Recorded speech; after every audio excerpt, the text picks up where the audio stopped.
The key difference wasn't just what they could survive, it was what they could control. The Eurasian steppe during the Pleistocene was a landscape designed for creatures like Elasmotherium, vast open grassland stretched for thousands of miles. To imagine a creature built like a living battering ram thriving in the Ice Age, it's almost unbelievable. No dense forests to navigate, no steep terrain to negotiate, just endless expanses of territory where speed, power, and intimidation ruled supreme.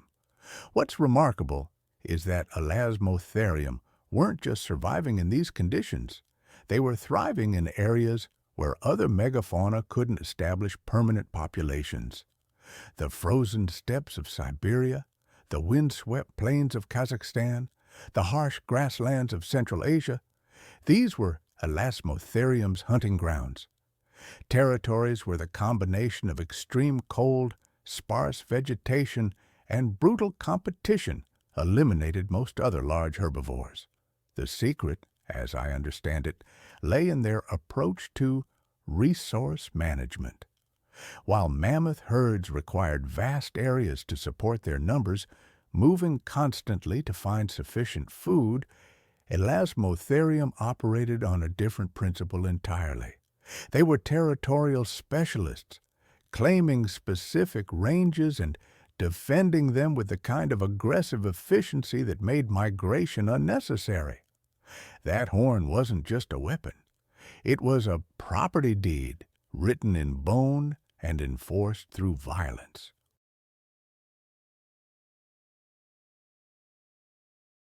Consider the advantages this gave them during the harshest periods of the Ice Age.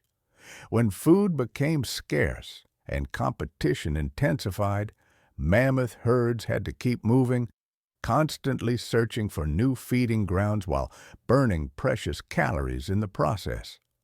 Elasmotherium simply cleared their territory of competitors and settled in for the long haul.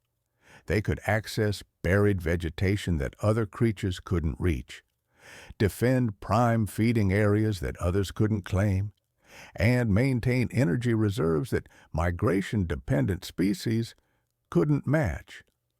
The fossil record tells a story of creatures that weren't just surviving, they were prospering. Elasmotherium remains have been found across a range that stretched from Ukraine to Mongolia, a distribution that suggests not desperate wandering, but successful territorial expansion. These weren't refugees from climate change. They were the landlords of the Ice Age, collecting rent in the form of exclusive access to the best grazing areas. And unlike mammoth populations, which fluctuated dramatically with environmental changes, Elasmotherium populations remained relatively stable throughout their existence. This wasn't luck. It was the natural result of a survival strategy so effective that it made them nearly immune to the environmental press that devastated other megafauna.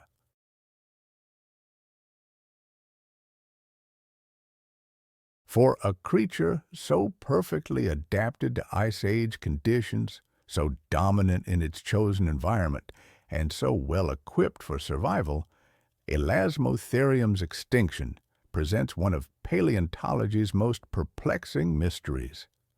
How do you eliminate something that appeared virtually indestructible?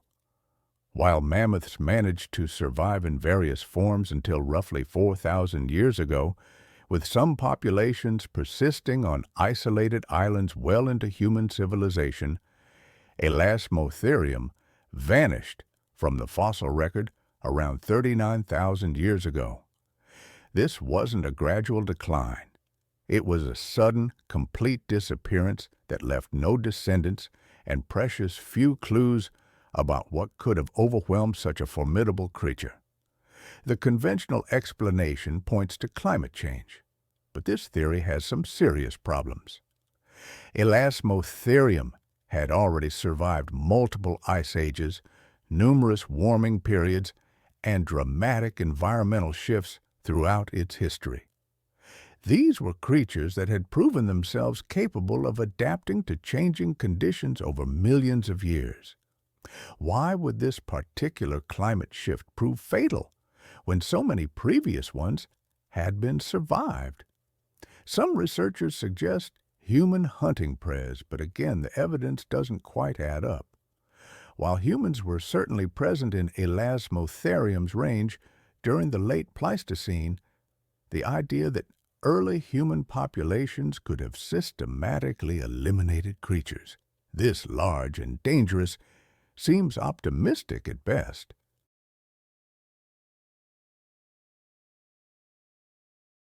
Remember, we're talking about 5-ton animals armed with 6-foot horns and the temperament of a cornered badger. Even with primitive weapons, the cost-benefit analysis of hunting such creatures seems questionable. The most disturbing possibility is that Elasmotherium's very dominance contributed to its downfall. Their territorial nature, while advantageous during stable periods, may have prevented them from adapting to rapidly changing conditions. Unlike mammoths, which could migrate to more favorable areas, Elasmotherium populations may have been too committed to their territories to abandon them when conditions deteriorated. But here's the truly unsettling part. The disappearance was so complete that for centuries scientists weren't even Elasmotherium had existed at all. Unlike mammoth remains, which are found regularly and in excellent condition, Elasmotherium fossils are rare and often fragmentary. It's almost as if something deliberately erased them from the archaeological record. Recent discoveries have added new layers to this mystery. Some fossils show evidence of stress markers and nutritional deficiencies that suggest the final populations were struggling with environmental press. Others display unusual growth patterns that might indicate disease or genetic problems. The picture emerging is of a species that didn't just disappear. It collapsed suddenly and catastrophically. Taken together, the evidence paints a grim picture.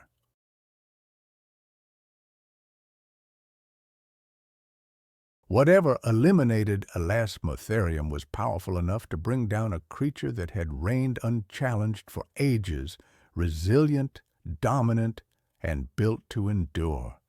And yet it vanished with barely a trace. For an animal that once defined the Ice Age landscape, the silence surrounding its extinction is genuinely haunting. The mammoth survival story, impressive as it is, suddenly seems less like triumph and more like luck. They weren't necessarily better adapted. Elasmotherium, it wasn't just another Ice Age animal. No, it was the pinnacle of prehistoric power. A creature so finely tuned to its environment that it redefined dominance. The mammoth may have gotten the fame, but Elasmotherium earned the title that mattered most, the real titan of the Ice Age. But Elasmotherium wasn't the only behemoth history forgot. While it ruled the frozen steppes, another titan far to the south was the definition of giant altogether. Bigger than a mammoth, heavier than a T-Rex, and possibly the largest land mammal to ever walk the earth. When I envision the world that shaped our earliest ancestors, I typically imagine a landscape dominated by predators. Saber-toothed cats stalking the savanna, massive hyenas lurking near waterholes, and early humans huddled around fires for protection. But what if one of the most significant competitors our ancestors faced wasn't a carnivore at all, but another primate? One so massive it would tower over any human alive today.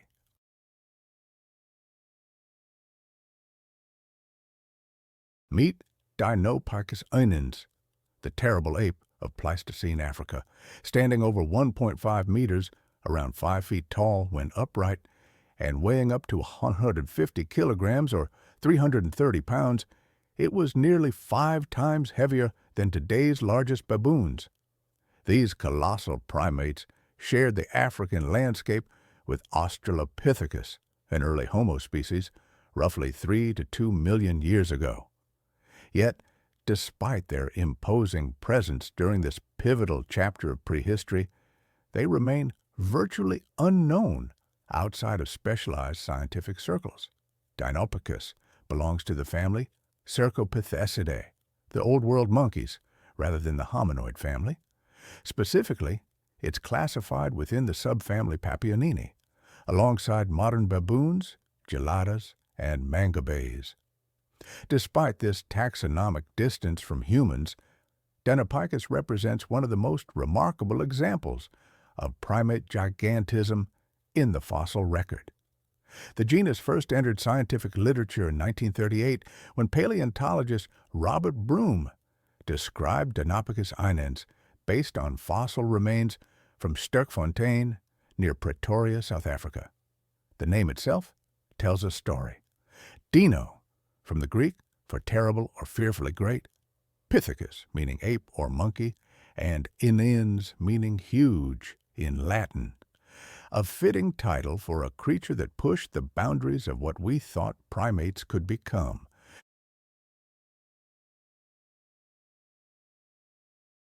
Subsequent discoveries have primarily come from cave sites in South Africa, including Kromdraai and Cooper's Cave, locations famously associated with early hominin remains.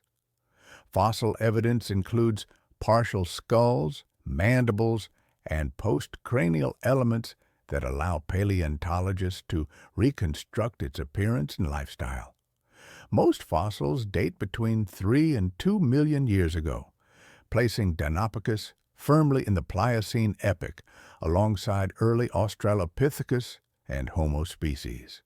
Physically, Dinopithecus was a scaled-up baboon built for terrestrial power. Its skull alone meet up to 30 centimeters in males and featured an elongated muzzle, enlarged canines, and a prominent sagittal crest for anchoring massive jaw muscles, indicators of both feeding strength and male-male competition. The mandible was exceptionally robust, with a deep body adapted to handle powerful chewing forces far beyond what is seen in modern baboons. Dental analysis shows a heavy emphasis on grinding plant material. Large molars with thick enamel point to a diet that included fibrous vegetation, seeds, and tubers, foods that required prolonged mastication. These adaptations suggest Dinopithecus could exploit tough resources that smaller primates couldn't process efficiently, offering a survival edge in diverse or fluctuating environments. Still, for all that chewing power, it needed a body that could carry the weight, literally.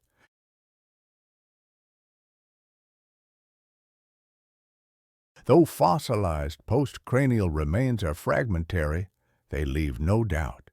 This was a ground dweller built like a fortress. The bones are dense, the muscle attachments oversized, and the proportions suggest a primate that moved low and heavy. It wasn't agile, but it didn't need to be. It was stable, durable, a four-limbed tank that could traverse both woodland and savanna. Now, here's where the social structure gets fascinating.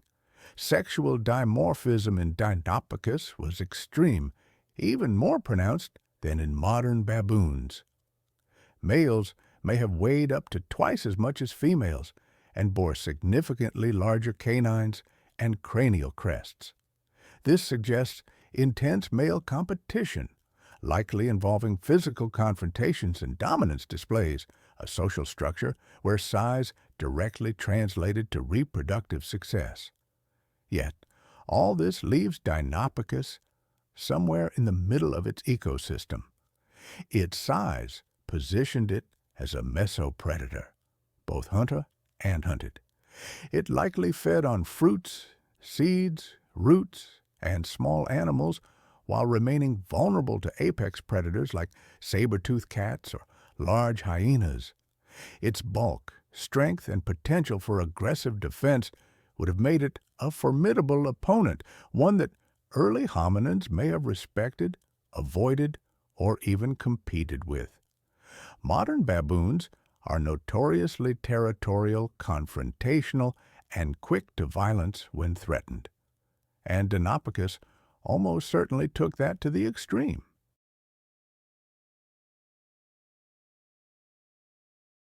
With large dominant males leading the charge, a threatened troop could have erupted into an explosion of noise, displays, and physical retaliation.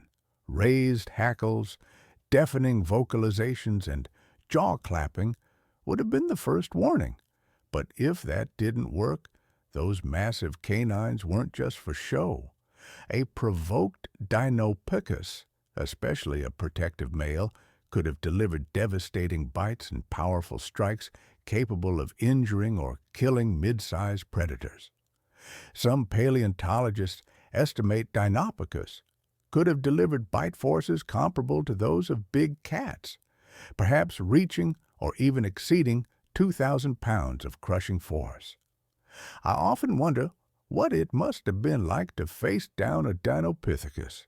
Not just one, but potentially a defensive circle of 10 or 20 of these large-bodied primates, bristling with muscle and rage. That would have been a serious deterrent to even large carnivores, or to early hominins.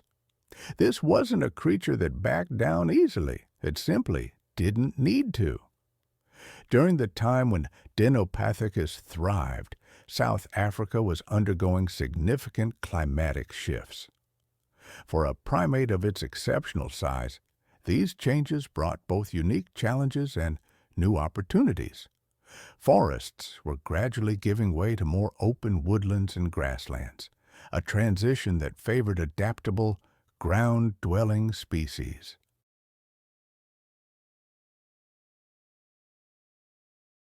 The fossil sites where Dinopithecus remains have been found suggest it inhabited a mosaic landscape of open savanna interspersed with woodlands and riverine forests, environments not unlike those preferred by modern baboons.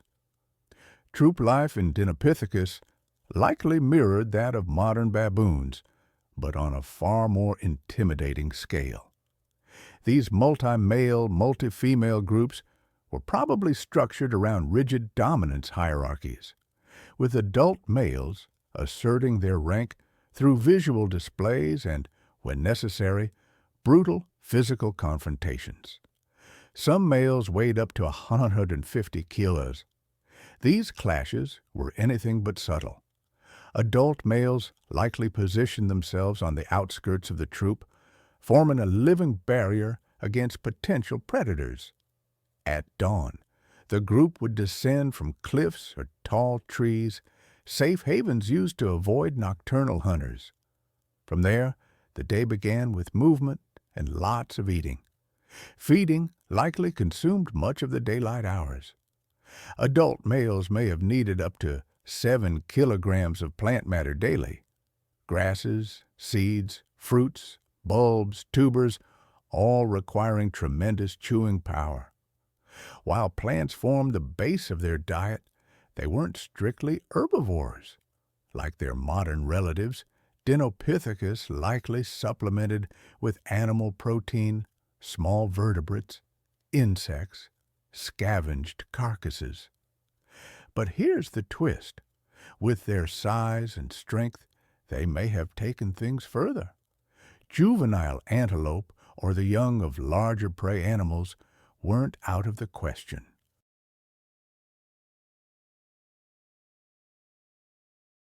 And when it came to disputed carcasses, their bulk alone may have been enough to intimidate other predators into backing off. Much like modern papionins, Dinopithecus likely relied on a rich set of vocalizations, facial cues, body postures, and physical contact. With brains scaled to their size and complex social structures to manage, their interactions were probably just as nuanced, broadcasting everything from individual rank to predator warnings with a glance or grunt. Perhaps the most compelling aspect of Dinopithecus is its temporal and geographic overlap with early human species. Between approximately 3 and 2 million years ago, as Dinopithecus roamed the South African landscape, the hominin presence was undergoing a period of remarkable change. Species like Australopithecus were being joined by early Homo. Upright walking had become well established. Brain sizes were growing, and the first stone tools were appearing. This was the crucible of humanity, and Dinopithecus was there to witness it. The fossil evidence places Dinopithecus in association with hominin remains at several critical sites. At Swartkrans and Cooper's Cave in South Africa's cradle of humankind, Dinopithecus fossils have been found in the same deposits as Australopithecus robustus and early Homo specimens. This wasn't just proximity across a landscape.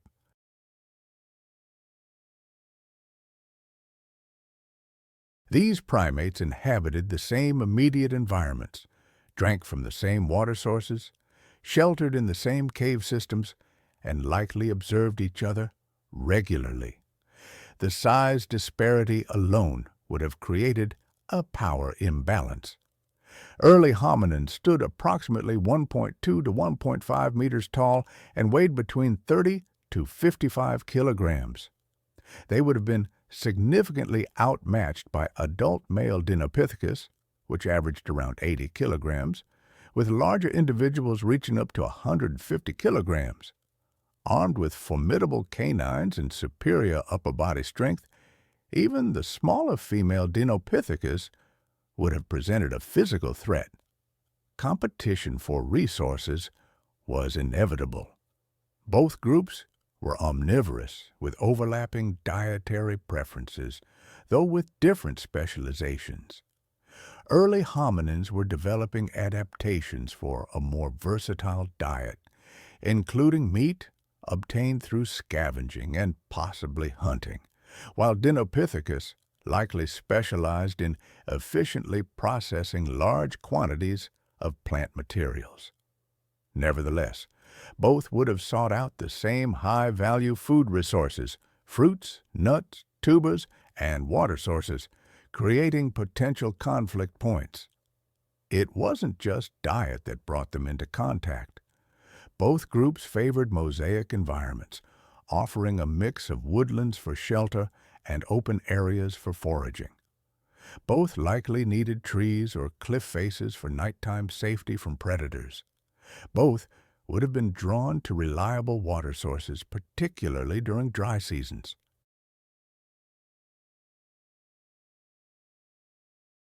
This shared preference for similar habitats would have end regular encounters between the species.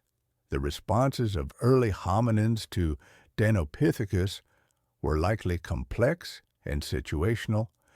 Direct competition was probably avoided when possible, with hominins developing greater behavioral flexibility to compensate for their physical disadvantage. This might have included adjusting activity patterns to avoid peak Dinopithecus feeding times, developing more efficient foraging strategies, or utilizing tools to access food resources unavailable to even the powerful Dinopithecus. One intriguing possibility is that the presence of Dinopithecus may have accelerated hominin tool use and cooperation. When confronted with larger, more physically imposing competitors, our ancestors, the ability to crack open nuts with stone tools, to dig for tubers with sharpened sticks, these simple acts could have meant everything to early hominins. I imagine them, huddled together, finding advantages in a landscape shared with megamonkeys like Dinopithecus. And then there were the predators, big cats, hyenas, crocodiles, the same threats faced by both Dinopithecus and our early ancestors. I've often wondered if the presence of a Dinopithecus troop might have inadvertently protected nearby hominins. A predator might think twice before attacking with those large, aggressive males nearby, or perhaps a small hominin group might attract a predator, drawing unwanted attention to the Dinopithecus as well.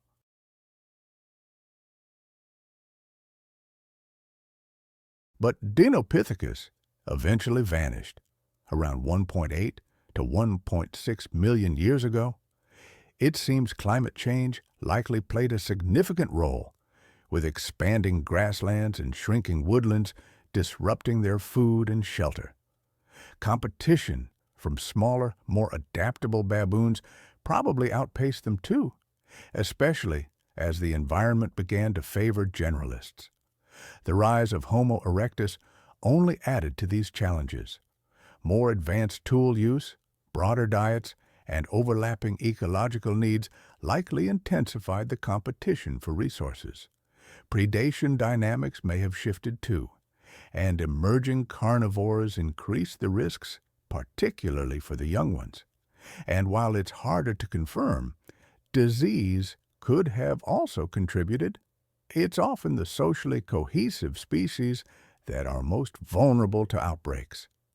The very traits that once made Dinopithecus successful, large size, slow reproduction, dietary specialization, may have ultimately left them exposed. Their extinction echoes a broader trend, this gradual disappearance of large-bodied species during the Pleistocene. In ancient Greece, they were known as Enoxian dirus, the terrible wolf, a creature so dominant, so ferocious, that even the largest prehistoric animals feared it. With jaws that could tear through flesh and bone as massive as a mammoth's, it struck fear into the hearts of all who crossed its path. We know it today as the dire wolf.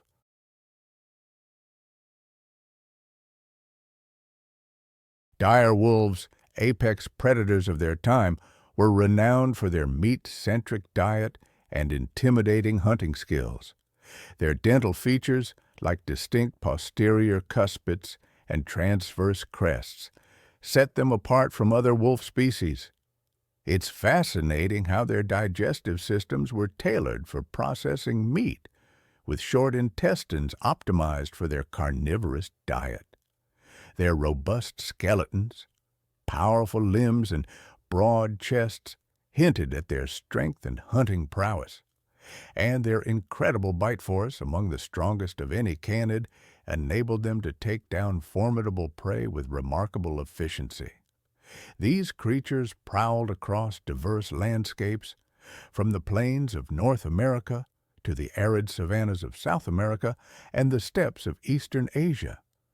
In North America, they hunted bison antiquus, Pleistocene horses like Equus scotti, and large ground sloths such as Megalonyx. In South America, they feasted on a variety of prey, including large ground sloths, glyptodons, toxodons, mastodons, and extinct camelids like Hemialkinia. And in the eastern Asian steppes, they faced formidable opponents like woolly mammoths, woolly rhinoceroses, steppe bison, and wild horses. Amidst fierce competition with other predators like Xenocyon, Smilodon, the American lion, and the giant short-faced bear, dire wolves fought fiercely for dominance in the food chain.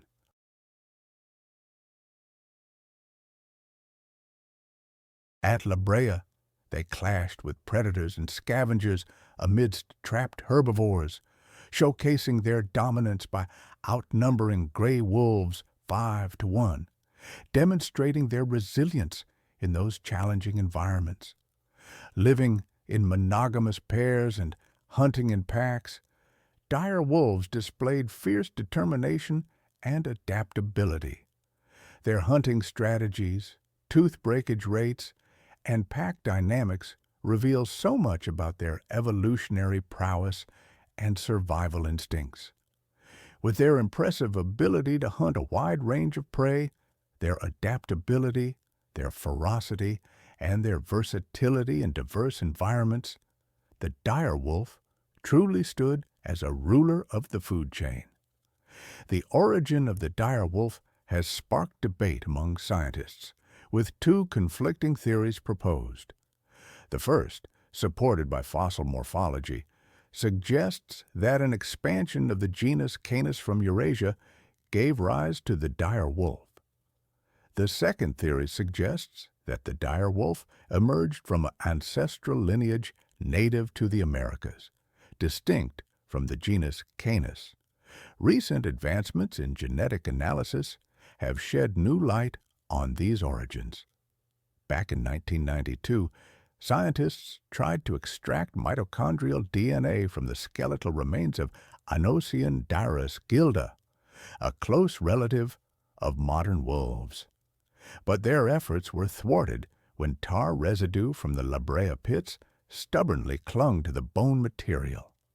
It wasn't until 2021 that scientists finally got their hands on nuclear DNA from 5 dire wolf fossils spanning thousands of years.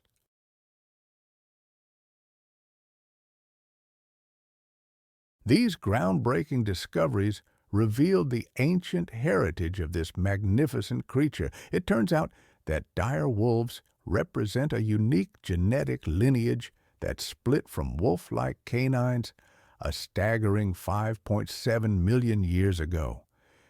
This supports the theory of an ancestral lineage native to the Americas, distinct from the genus Canis. When comparing dire wolves and gray wolves, despite the similarity in their skeletal structures, they are not closely related. This is attributed to convergent evolution, where different species develop similar traits independently. Dire wolves stand out as a unique species within the canine world, distinct from modern gray wolves. The story of the dire wolf spans an impressive 40 million years. It began with the arrival of the conid family in North America. From the fox-like vulpini to the dog-like canini, the diverse branches of that family tree showcase some truly intriguing variations. I find myself often wondering about their range. Dire wolf fossils have been discovered in diverse habitats across North and South America, plains, grasslands, forested mountain areas, even arid savannas. The most fossil-abundant areas are the La Brea tar pits in Los Angeles and the Tula Springs in Nevada. While dire wolf remains are less common at high latitudes in North America, recent discoveries of Asian dire wolf fossils challenge previous theories about their range restrictions.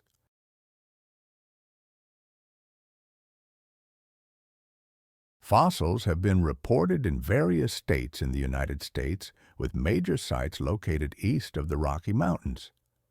Dire wolf fossils have been uncovered in various locations across Mexico, particularly in the San Josecito Cave and El Cerrazo.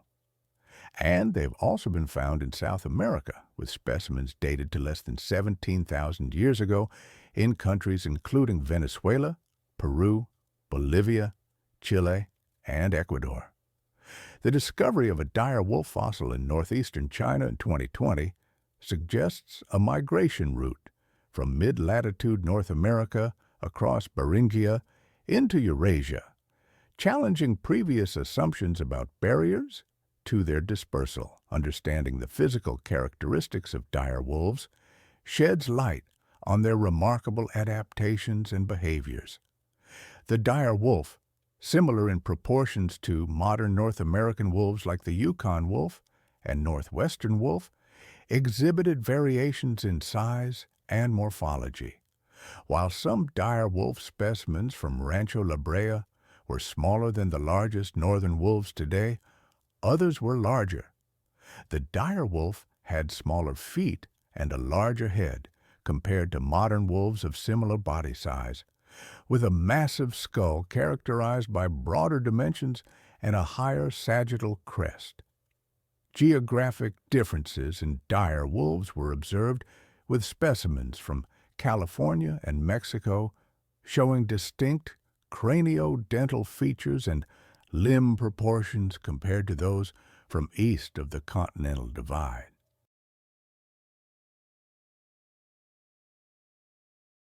One species possessed shorter and lighter limbs, making it less adapted for running than timber wolves and coyotes, while another possessed longer limbs comparable to the Yukon wolf.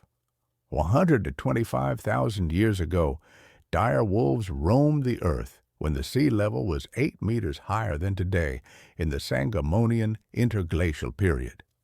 The Wisconsin glacial period followed, lasting from 80,000 to 20,000 years ago, also known as the Ice Age, with glaciers covering much of North America. Dire wolves went extinct 9,500 years ago, marking the end of a unique era. Research indicates that dire wolves evolved separately from modern North American gray wolves and coyotes without genetic mixing.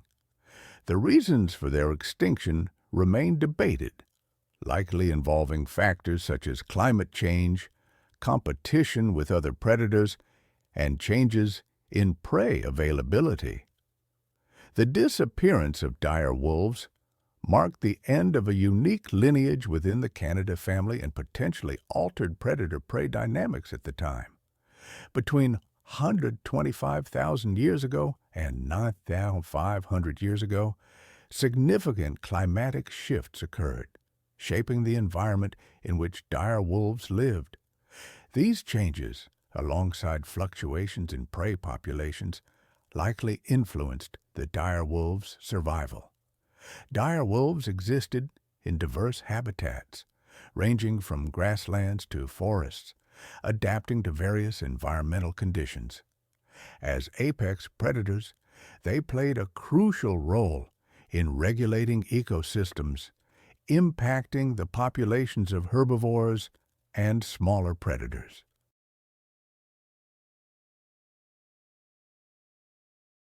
Their extinction represented a loss of biodiversity and disrupted ecological balances established over millennia. While interbreeding is known among wolf-like canines, studies have found no evidence of genetic mixing between dire wolves and extant North American gray wolves or coyotes, suggesting independent evolution. The exact reasons for dire wolf extinction remain a subject of debate, with factors such as climate change, competition with other predators, and changes in prey availability likely playing a role. Reflecting on the era of the dire wolf, its formidable presence and powerful bite force captivate our imagination. In the grand tapestry of Earth's history, few chapters are as captivating as the rise and fall of the dinosaurs. These magnificent creatures dominated our planet for over 160 million years, shaping ecosystems and adapting into a myriad of forms that continue to captivate our imagination. But as the curtain fell on the age of reptiles, it gave way to an unexpected sequel, one where the supporting characters stepped into the spotlight and nearly stole the show. Enter the forest wrasses, more commonly known as the terror birds.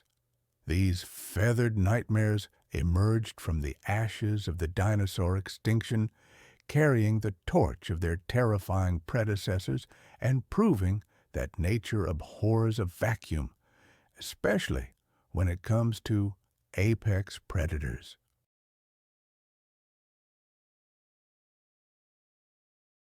Roughly 53 million years ago, in the early Eocene, the world was a very different place.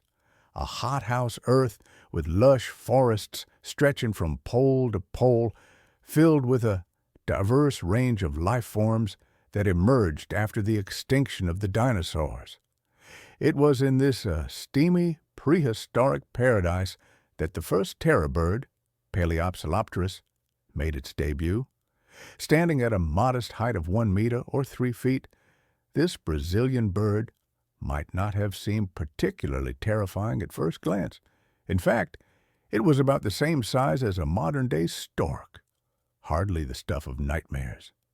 But appearances can be deceiving, and Paleopsilopterus had something its contemporaries lacked: potential. What set Paleopsilopterus apart was its agility and speed, traits that would become hallmarks of its descendants.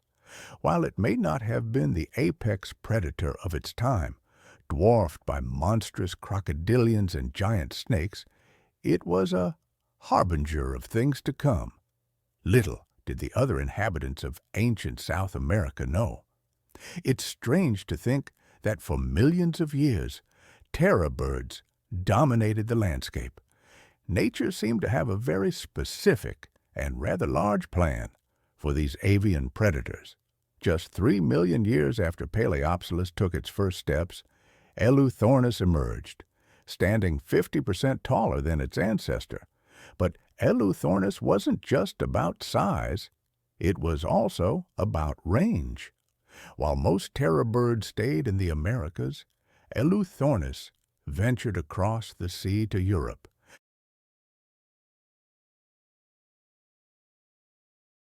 Fossil remains have been found in France and Switzerland, making it the only one of its kind to live outside the New World.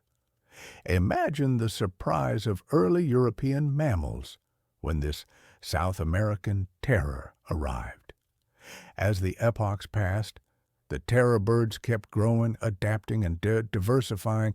It was as if they were in a constant competition with themselves, each new species trying to outdo the last in size and ferocity. The Oligocene epoch, from about 34 to 23 million years ago, was a turning point. It was then that the family truly lived up to its name.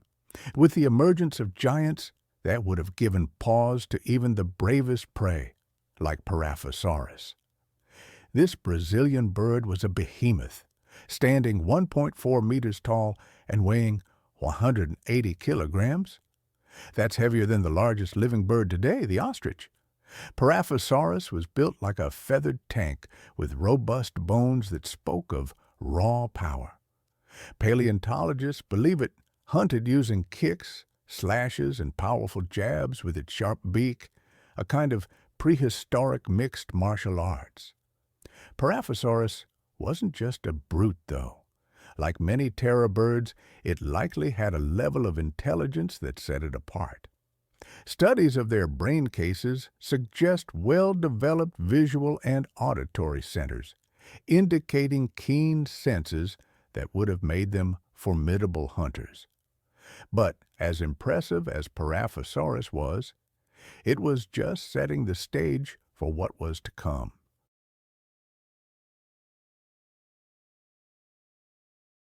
As we move into the Miocene and Pliocene epochs, from about 23 to 2.5 million years ago, we find the true giants of the terror bird family. These creatures pushed the boundaries of what it meant to be a bird, reaching sizes that rivaled the predatory dinosaurs of old. 3 names stand out: Titanus, Kelenken, and Bruntornis.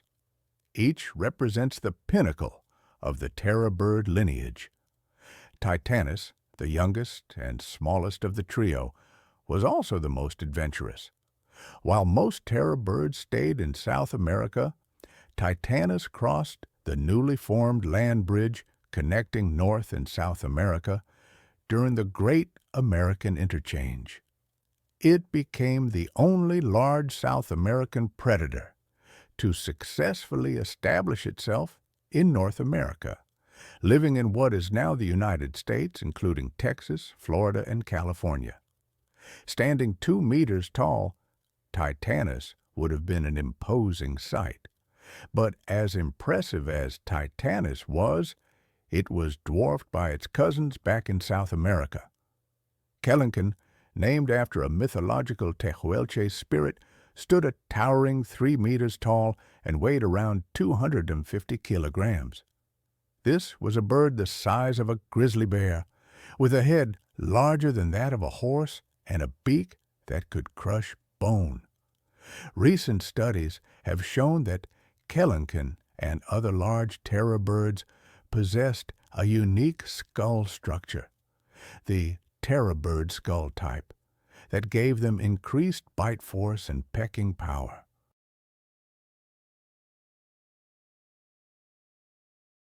This suggests they may have been capable of taking down larger prey than previously thought, potentially including some of the megafauna that roamed South America during their reign.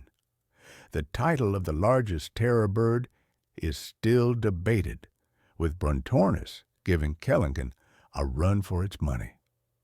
While slightly shorter at 2.8 meters, Brontornis was built like a feathered bulldozer, potentially weighing up to 400 kilograms. This made it not just the heaviest terror bird, but also the heaviest carnivorous bird of all time and the fourth heaviest bird overall. Interestingly, Brontornis has been the subject of scientific controversy. Some paleontologists have questioned whether it was truly a terror bird or even a carnivore, citing similarities in its toe claws to those of herbivorous birds. However, recent studies have identified features in Brontornis's vertebrae that are unique to terror birds, lending weight to its classification as a member of this fearsome family. Whether Brontornis was a terror bird or not, its massive size would have made it a force to be reckoned with. Its weight likely made it slower than its more nimble cousins, but what it lacked in speed, it made up for in raw power. I imagine Brontornis as the tank of the terror bird world. The terror birds, these giant avian predators, were more than just imposing figures. They were steamrollers, capable of crushing any prey unlucky enough to cross their paths.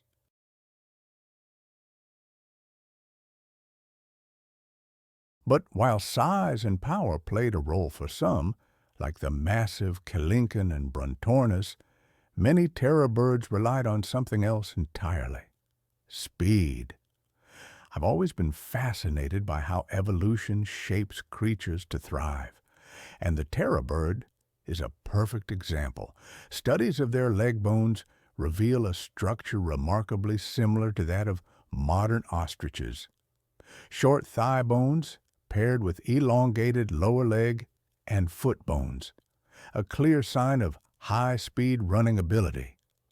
Paleontologists estimate that some of the larger species, like Titanus, could have reached speeds exceeding 30 mph.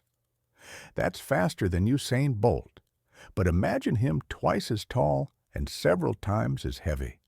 But speed wasn't just about chasing prey. For many, especially the smaller and medium-sized species, it was a crucial defense.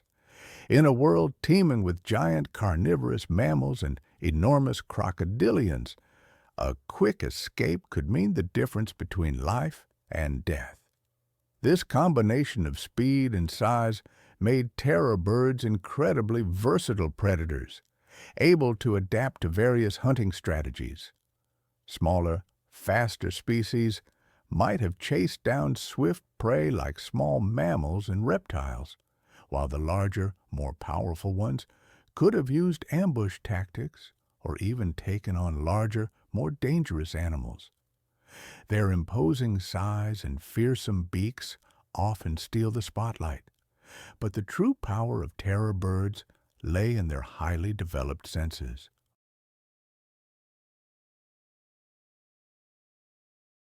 Recent studies of their skulls and brain cases reveal sensory capabilities far ahead of many of their contemporaries. While their eyesight might not have been quite as sharp as modern raptors, it was still well developed, providing excellent depth perception, a crucial advantage for any predator. What really set their vision apart was its versatility. These birds were equally adept at seeing in bright daylight and in the dim light of dawn and dusk, making them effective hunters around the clock. And their hearing? The inner ear structure suggests an acute sensitivity to low-frequency sounds. This would have allowed them to detect the footsteps and movements of potential prey even when hidden by dense vegetation. I often imagine a terror bird standing motionless in the prehistoric forests of South America, its head cocked slightly. It might appear to be resting, but every fiber of its being is alert, its incredibly sensitive ears picking up the faintest rustle of leaves, the softest patter of tiny feet. In an instant, it can pinpoint the location of its unsuspecting prey and launch into action. This combination of visual and auditory prowess made terror birds the complete predatory package. It's no wonder these birds dominated their ecosystems for millions of years. But even the mightiest rulers face their downfall, and the reign of the terror birds was no exception.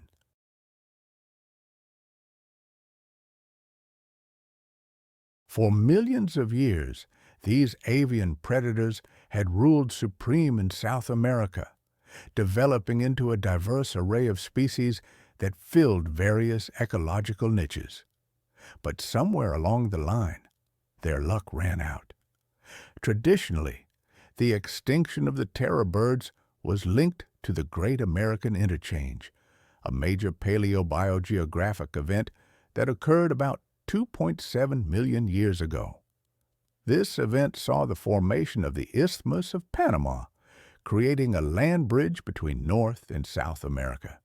As a result, animals from both continents were able to migrate, leading to a significant reshuffling of fauna. The conventional wisdom held that the influx of new predators from North America, including cats, dogs, and bears, outcompeted the terror birds, leading to their eventual extinction. It was a neat and tidy explanation that seemed to make perfect sense. However, as is often the case in science, the truth has turned out to be more complex and nuanced. Recent studies have cast doubt on this simple competition-based extinction model, revealing a more intricate tapestry of factors that led to the terror bird's downfall. One of the primary challenges to the competition hypothesis comes from a closer examination of the fossil record. It turns out that most terror birds, along with many of their main South American competitors, had already disappeared long before placental predators arrived in South America in significant numbers.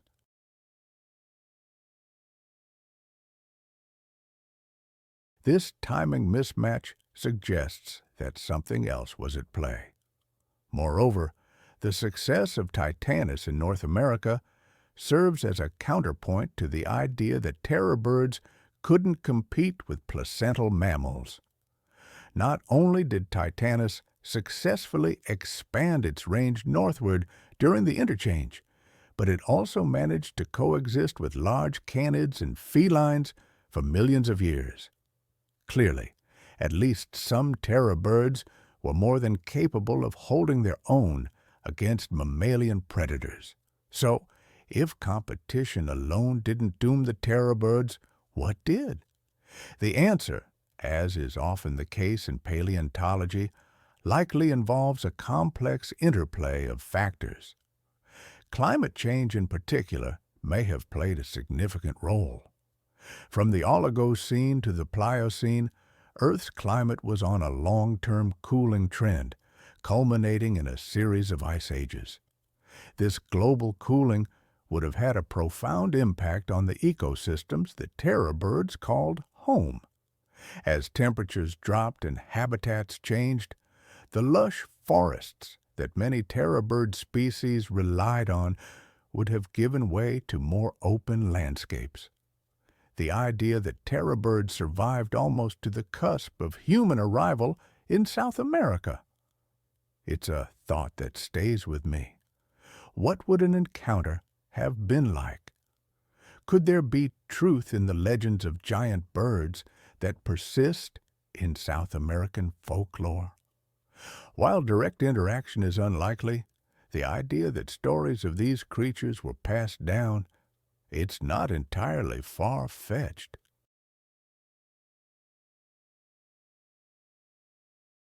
After all, woolly mammoths and giant ground sloths left lasting impressions on human culture. The near miss between humans and terror birds reminds me of the incredible diversity of life that has existed on our planet. If they had hung on just a few thousand years longer, our understanding of the natural world might be very different today. Even as the open grasslands changed the landscape and new competitors arrived from North America, terror birds proved remarkably resilient. Recent discoveries have pushed back their extinction date much further than we once thought. For years, we believed they vanished around 1 million years ago. But now, we know some smaller species persisted until a mere 96,000 years ago, a blink in geological terms. Even more tantalizing is the discovery of fossils from an unidentified terror bird species, dated to just 18,000 years ago. If confirmed, they survived almost to the cusp of human arrival in South America around 15,000 years ago. But if we turn our attention away from birds, we can look at the thick forests of the past, where the Tyrannosaurus rex reigned supreme, striking terror into any animal that crossed its path. Its seismic movements and razor-sharp teeth have cemented its place as the pinnacle of prehistoric might. Just how terrifying was the T-Rex, actually? In Nakano 2 in Montana, Barnum Brown, a paleontologist, discovered the first known fragment of a T-Rex skeleton. This discovery sparked a new era in dinosaur research.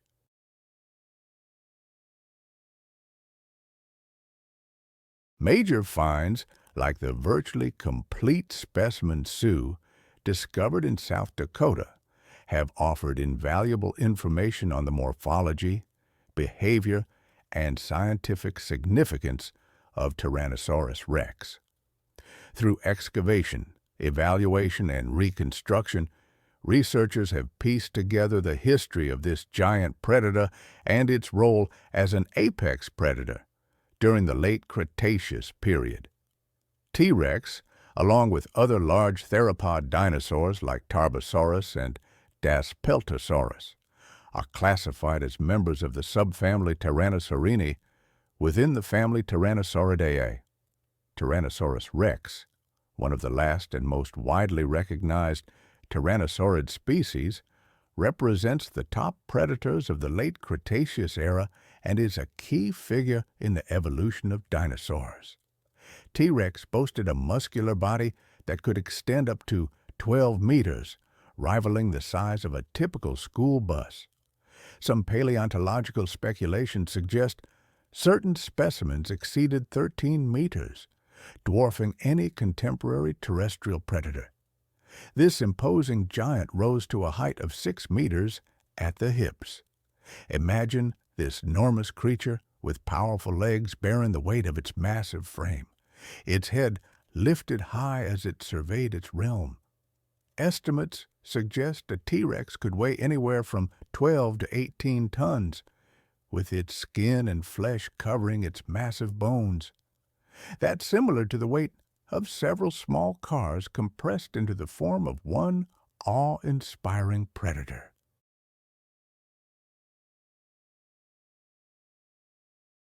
The Tyrannosaurus rex boasted a sturdy skeletal structure with a distinct vertebral column comprised of neck, back, and sacral vertebrae. The exact number of tail vertebrae varied, but its neck formed a muscular S-shaped curve supporting its massive head, while pneumatic depressions and robust neural spines provided strength and flexibility. The forelimbs were short with two clawed fingers, contrasting the long hind limbs, contributing to its imposing stature. The pelvis featured a lengthy ilium and a large pubic boot, while the hind foot had an arctometatarsalien metatarsus. Throughout its skeleton, many bones were hollowed, reducing weight without sacrificing strength, which was crucial for supporting its bulk. The Tyrannosaurus rex, renowned for its massive size and impressive strength, possessed skulls reaching up to 1.54 meters in length. That's about the size of an adult human. I've always been fascinated by the Tyrannosaurus rex, especially its skull. Those skulls featured large fenestrae, which reduced weight while showcasing unique adaptations. Adaptations like an extremely wide rear and a narrow snout, ensuring exceptional binocular vision. These weren't just any bones. They were massive, yet fused with pneumatized components. It all contributed to the tyrannosaurid trend of a powerful bite, far surpassing that of non-tyrannosaurids.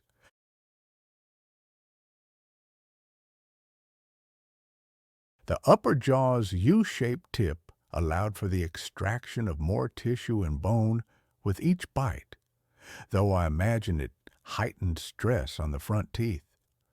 The teeth themselves were something else. Those in the upper jaw exhibited prominent ridges and tips that curled backward almost like cutting tools. It showed a distinct heterodonty, while the remaining teeth, robust and spaced, resembled what I can only describe as lethal bananas.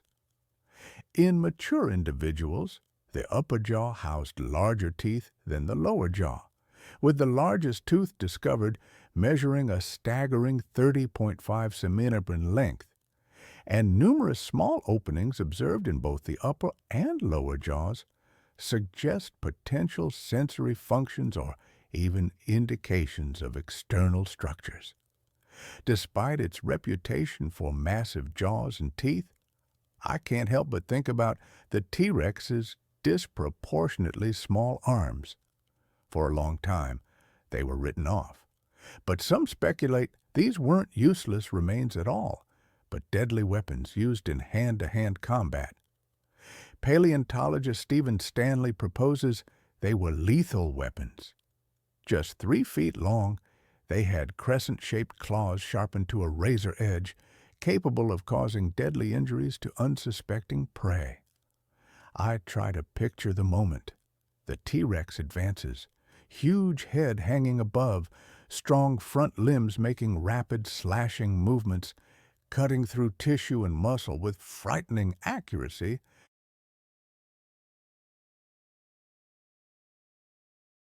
It gives me a new understanding of how the T-Rex hunted, showing its skill in quickly and effectively immobilizing its prey. Once thought to be useless structures, like wisdom teeth in humans or wings in flightless birds, the T-Rex's arms are now recognized as crucial weapons in its hunting tactics, adding to the fear of this prehistoric dominant predator. The Jurassic Park movies always emphasize the Tyrannosaurus Rex's poor eyesight. Remember the scenes where characters evaded its notice by remaining still? Recent scientific findings suggest otherwise. Paleontologists, drawing upon comparative anatomy and fossil evidence, theorize that the T-Rex likely had vision like contemporary predators, like hawks, the ability to detect both moving and stationary objects. It challenges its cinematic depiction and deepens our understanding of its sensory capabilities. Another perspective suggests the T-Rex was an adept ambush predator, utilizing its size, powerful jaws, and heightened senses to swiftly hunt prey. Conversely, some view it as a scavenger, feeding on carrion or scavenging from carcasses. These differing views underscore the complexity of the T-Rex's behavior and ecological role, fueling ongoing debates among researchers. Along with its extraordinary eyesight, the Tyrannosaurus rex possessed a remarkable sense of smell, akin to vultures today. This keen olfactory ability allowed it to spot objects up to 6 kilometers away under ideal conditions.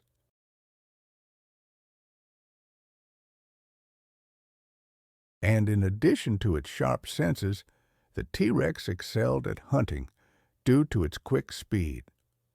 Able to detect prey from a distance, it could pursue its targets at speeds reaching 25 km, a pace comparable to the world record sprinting speed of Usain Bolt. I sometimes imagine myself wandering in a primeval environment, trying to navigate back to safety with the noises of the woods echoing in the background. Then, a tremendous noise halts you in your tracks.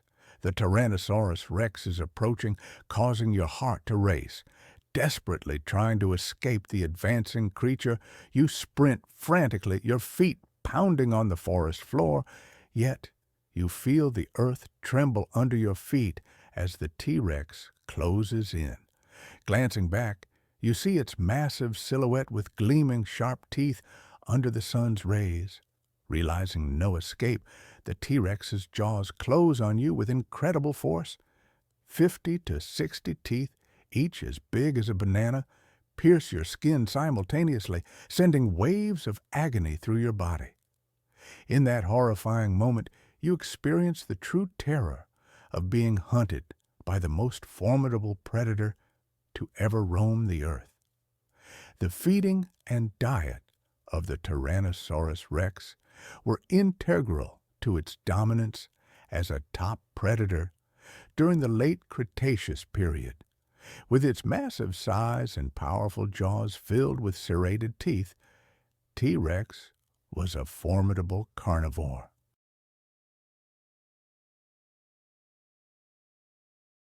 Its diet primarily consisted of large herbivorous dinosaurs such as Triceratops and Ankylosaurus, which were among the toughest dinosaurs of their time and were preyed upon by T-Rex. Additionally, at times, T-Rex would also prey upon other large carnivorous dinosaurs, showcasing its fearsome predatory prowess. For example, it's believed that T-Rex may have occasionally targeted individuals of its own kind or even formidable predators, demonstrating the sheer dominance and terror of this apex predator. The Tyrannosaurus rex had a significant impact on its surroundings beyond its role as an efficient hunter. Its presence necessitated changes in the behavior of other animals. Some dinosaurs developed defenses such as speed or armor to evade its attacks, while others sought refuge in dense forests or migrated to new areas. As the dominant predator, T-Rex reshaped prey distribution and population dynamics, influencing ecological balance and predator-prey relationships. The Tyrannosaurus rex shared its environment with a diverse array of other dinosaurs, each possessing unique adaptations and behaviors. Among these were Edmontosaurus, Triceratops, Stegosaurus, Torosaurus, Albertosaurus, Pachycephalosaurus, Denversaurus, Ornithomimus, and Anzu. The T-Rex's formidable presence characterized everything. Forget the horned helmets and storm-tossed seas. Imagine Vikings facing something far more terrifying than any human army.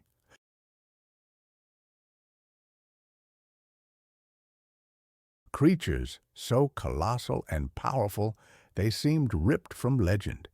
Beasts that could crush ships and skewer warriors in an instant. Armed with iron blades and wooden shields, these Norse warriors didn't just conquer lands, they battled nature itself. In clashes so intense, they became legends whispered for centuries.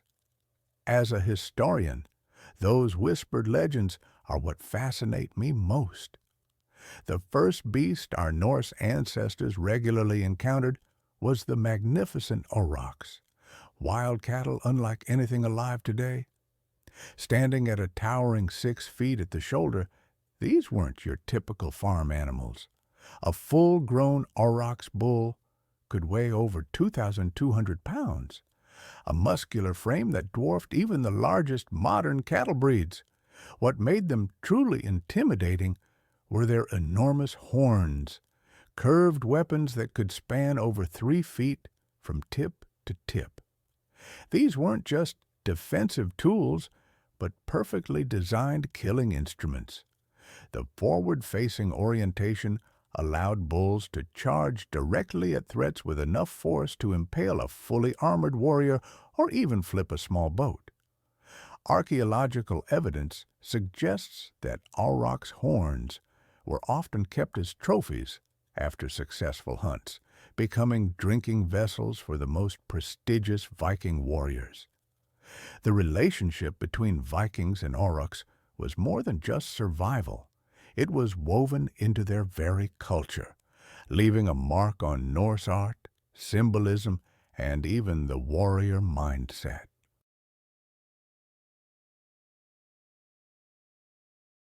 Hunting these beasts was a true test of courage for young Norse warriors. Unlike modern hunting, where distance and firearms provide safety, Viking hunters had to approach within spear-throwing range, close enough to smell the animal's breath. A charging aurochs could reach speeds of 22 miles per hour, leaving hunters with mere seconds to make their throw or face the consequences. Many Norse graves contain evidence of horn wounds, silent testimony to hunts gone wrong. By the Viking Age, aurochs populations were already declining across Europe due to habitat loss and hunting preyers. The last known aurochs died in 1627 in Poland's Jaktorov forest, long after the Viking era had ended. But the land wasn't the only domain where Vikings encountered magnificent creatures that have since vanished. The seas that formed their highways held their own vanished giants.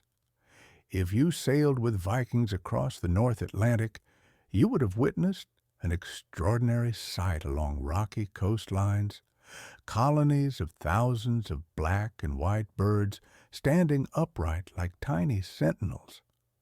The great auk, often called the original penguin, bore a striking resemblance to its southern hemisphere counterparts, despite having no direct relation. Standing about 2.5 feet tall, these flightless birds were perfectly adapted to the cold waters of the North Atlantic. Their wings had transformed into powerful flippers that propelled them through the ocean with remarkable speed.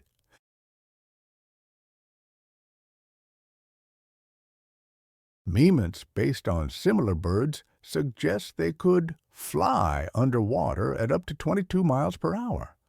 On land, however, they were awkwardly vulnerable, waddling upright on 2 legs, unable to take flight when danger approached. For Vikings, the great auk represented an almost absurdly convenient resource.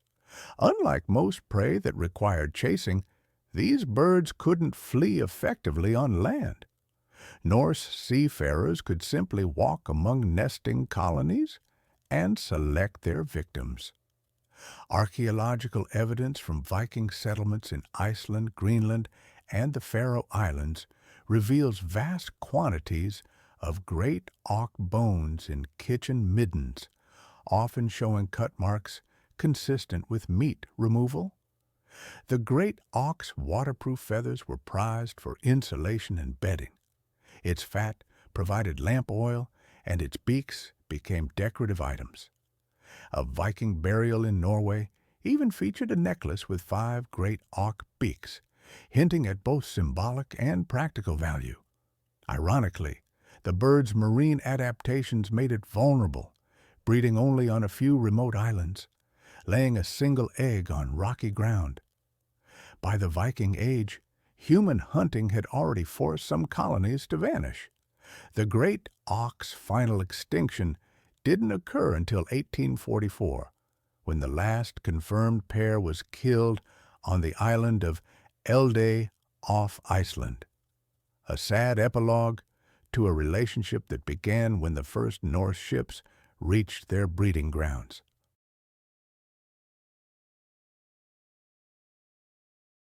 The birds that had once numbered in the millions, forming colonies so vast they darkened shorelines, vanished because they had no natural defense against human predation. While Vikings ventured across vast oceans, the forests that surrounded their settlements held creatures just as remarkable and far more dangerous. Among these was a distinct forest giant that many researchers now believe represented a specialized hybrid population, the European forest elk, or skogselg, a creature that combined characteristics of what we now classify as separate moose and elk species. Standing up to 7 feet at the shoulder with magnificent palmate antlers spanning up to 6 feet across, these forest giants were truly imposing. Archaeological evidence from Viking settlements reveals distinctive antler configurations unlike modern European moose populations, suggesting these animals represented a unique genetic lineage that has since disappeared through hunting prey and hybridization with other cervid populations. What made these forest elk particularly remarkable was their coloration and behavior. Unlike modern moose, with their uniformly dark coats, Viking era. I've always been fascinated by the animals that shaped human history, especially those that loomed large in the Viking world. Imagine a deer, far larger and more aggressive than the moose we know today, roaming the Scandinavian forests.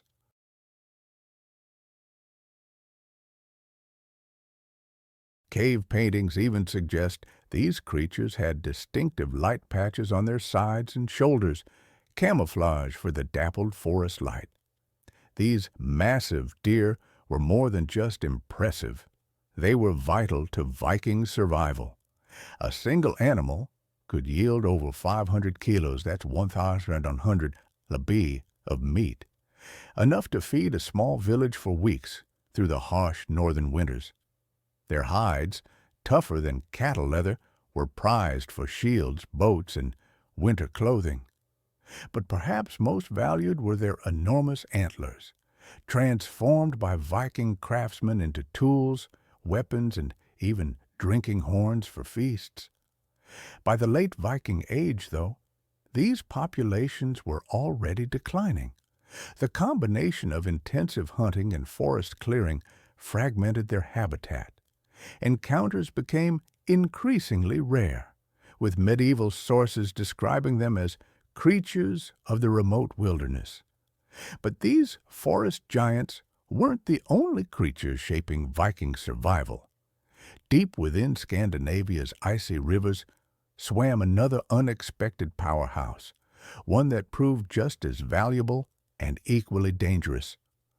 While spotting a whale today feels like a rare and wondrous sight, for Viking sailors, such encounters often turned into high-stakes battles.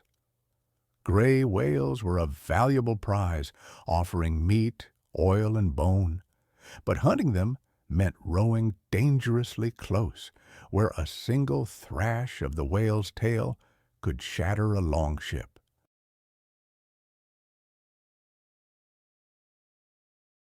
Unlike most whale species that still inhabit northern seas today, the Atlantic gray whale population was driven to complete extinction by the 18th century. During the Viking Age, however, these magnificent marine mammals were abundant, particularly in coastal waters.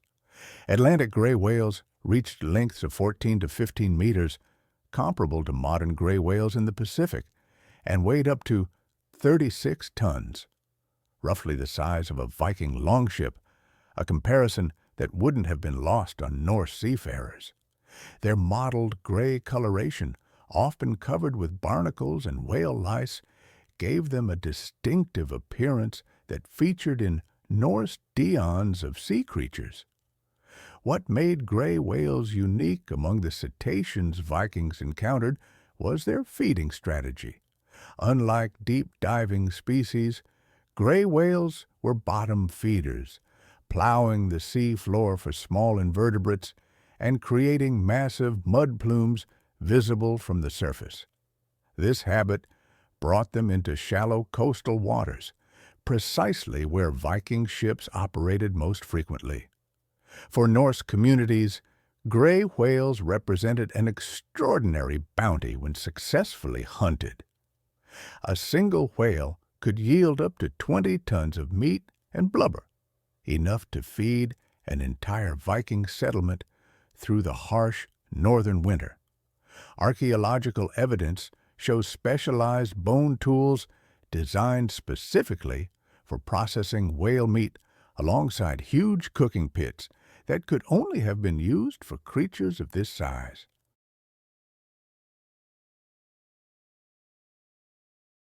The hunting of gray whales wasn't without peril. Unlike passive species such as the right whale, gray whales were known for their aggressive defense when threatened. They would often charge attacking boats, using their massive flukes to smash wooden vessels to splinters. Norse sagas contain accounts of whaling expeditions ending in disaster when cornered whales fought back, earning them the nickname devilfish among later whalers. What made Atlantic gray whales particularly vulnerable to hunting was their predictable migration patterns and coastal breeding grounds. Each year, they would travel along well-established routes between feeding areas in the north and calving grounds further south. Vikings, with their intimate knowledge of coastal geography, could anticipate these movements and set up ambush points.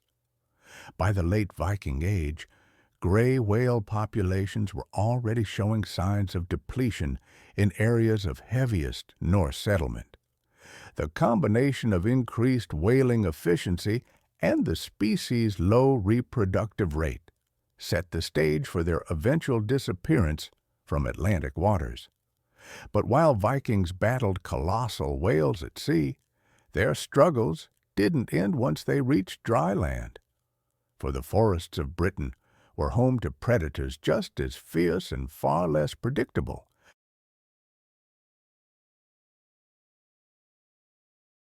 In the late 8th century, when Viking longships first landed on the shores of Britain and Ireland, they entered territories where another formidable predator had long reigned supreme, the British wolf.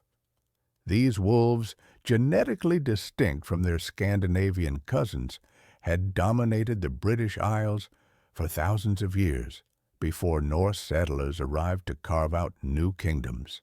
Standing taller than the Honshu wolf of Japan, but smaller than modern timber wolves, British wolves typically reached heights of 70 to 85 centimeters at the shoulder and weighed between 30 to 45 kilograms. Their thick, often gray-brown coats were adapted to the damp conditions of the British Isles, with distinctive white markings frequently appearing on their chests, a feature noted in several Viking-era deions. When Vikings first raided Lindisfarne in 793 CE, wolves remained common throughout Britain and Ireland, with packs controlling territories from the Scottish Highlands. I've often wondered about the Vikings' relationship with the natural world, the creatures they encountered as they moved across new landscapes. It seems they quickly began hunting wolves, according to archaeological evidence from early Viking settlements in the Hebrides and northern Isles, where wolf bones show cut marks. For Vikings establishing permanent colonies in the British Isles, wolves were both a threat and an opportunity.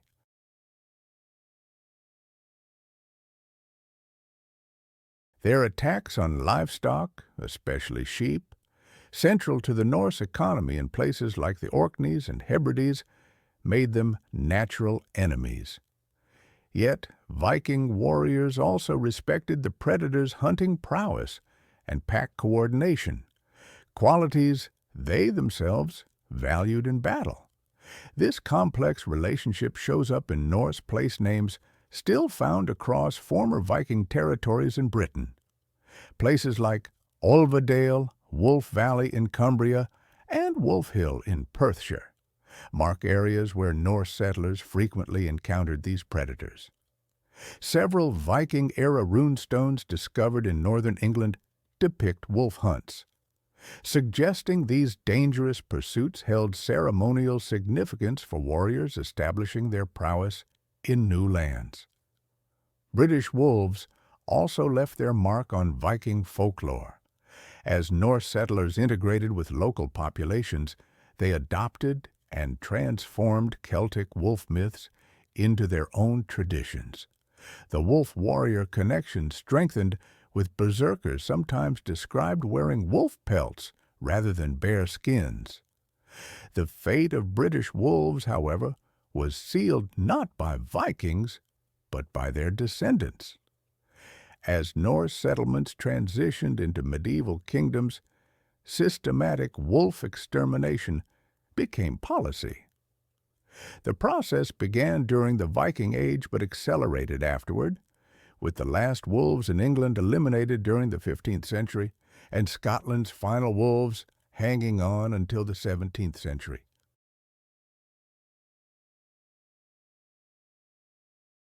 Ireland's last wolf was reportedly killed in 1786, ending a predator lineage that had witnessed everything from the first Celtic settlers to the Viking invasions and beyond. Another animal they encountered seemed like a relic from a more primeval age, armored leviathans that lurked beneath the rivers and coastal waters of northern Europe, the Atlantic and Baltic sturgeons. These living fossils, largely unchanged for over 200 million years, once dominated the waterways of Viking territories, but have since vanished from much of their historical range. The Baltic sturgeon reached truly massive proportions, with females growing up to 3 meters, 10 feet, in length and weighing over 300 kilograms, 660 pounds. Their prehistoric appearance with bony plates called scutes, arranged in 5 rows along their bodies instead of scales, made them unmistakable among European fish species. Most distinctive was their elongated, armor-plated snout, with a vacuum-like mouth underneath, perfectly designed for sucking up mollusks and crustaceans from river and sea floors. Their immense size made a single catch noteworthy enough to feature in regional sagas, with several Norse tales mentioning heroes who wrestled armored river dragons. Archaeological evidence from Viking settlements reveals specialized sturgeon spears with detachable heads designed to penetrate the fish's armored exterior, a testament to how important these catches were to Viking fishermen.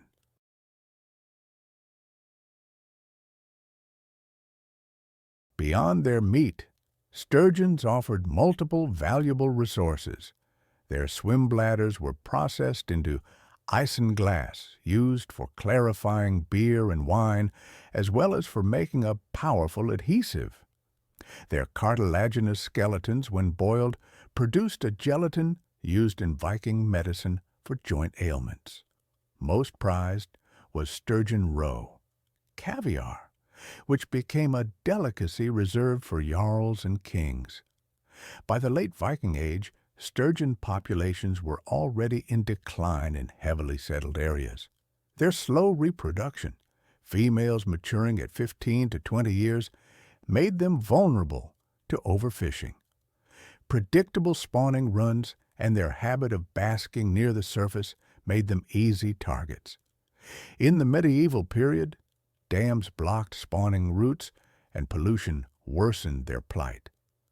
By the 18th century, Baltic sturgeon had grown so rare that Scandinavian monarchs claimed them as royal property, a protection that came too late to save them. But as Vikings turned their sights inland, the armored giants of the rivers gave way to shaggy titans of the forest, massive beasts that carved their own trails through the dense woodlands. The European bison and its forest-dwelling cousin, the wisent. Unlike the American bison familiar to us today, these European relatives were specifically adapted to the dense mixed forests that once covered much of northern and eastern Europe.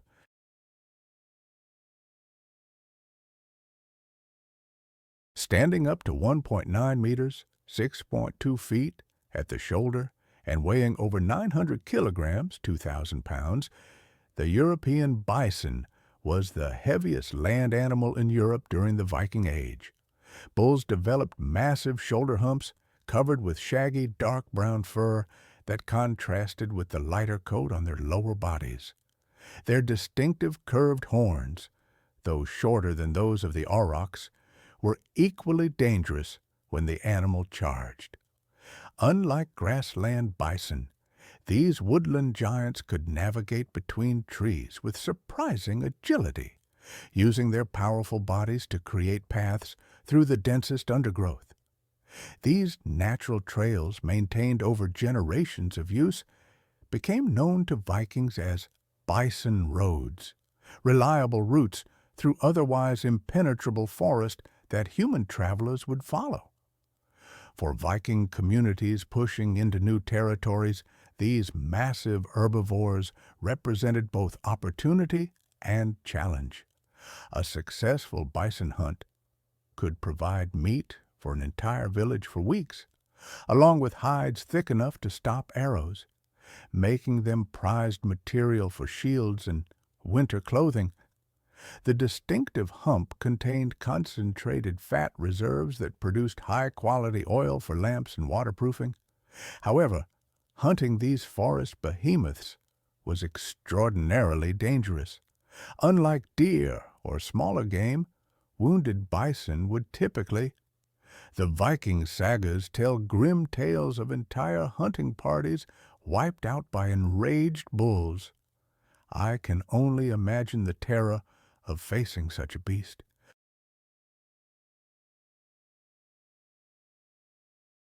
These weren't just any bulls, they were European bison, powerful creatures capable of charging at 40 kilometers an hour, even through dense woods.